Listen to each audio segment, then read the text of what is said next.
बिस्मिल्लाहिर्रहमानिर्रहीम। अस्सलाम वालेकुम वरहमतुल्लाहि वबरकातुहू।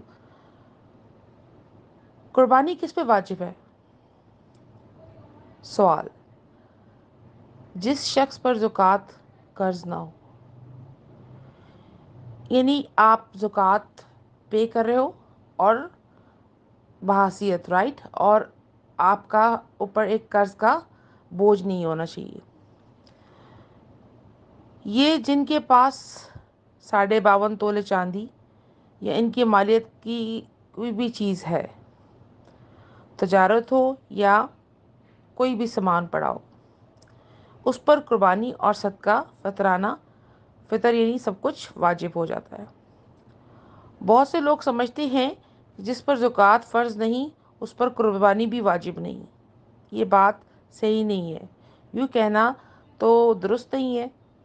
जिस पर ज़कात मतलब फ़र्ज़ है उस पर कुर्बानी भी वाजिब है, लेकिन ये कहना सही है कि जिस पर भी ज़कात फ़र्ज़ नहीं है पर उस पर कुर्बानी भी वाजिब नहीं है, क्योंकि इससे ऐसे लोग भी होते हैं जिन पर ज़कात फ़र्ज़ नहीं होती, इसलिए कि उनके पास सोना चांदी या माल तजारत और नकदी यानी कुछ नहीं होता। अब वो क्या कुर्बानी नहीं कर सकते? नहीं, वो कुर्बानी अगर कर सकते हैं तो वो ज़रूर करें।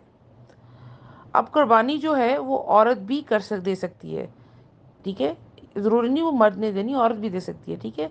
तो कोशिश करें कि हम सब मिलके इस फ़र्ज़ को अदा करें और कोशिश करें कि कुर्बानी अगर हम पे देखें, पहले तो आप अपने सराउंडिंग में चेक करें कि हम किसी कर्ज़ के अंदर अगर कोई बंदा मुब्तला है तो उस पे कोई तोहमत ना लगाएं कि कुर्बानी नहीं दे रहा, ये तो साहब हैसियत है, अच्छा बड़ा घर है, क्या पता वो कर्ज़ के बोझ में बहुत ज़्यादा हो।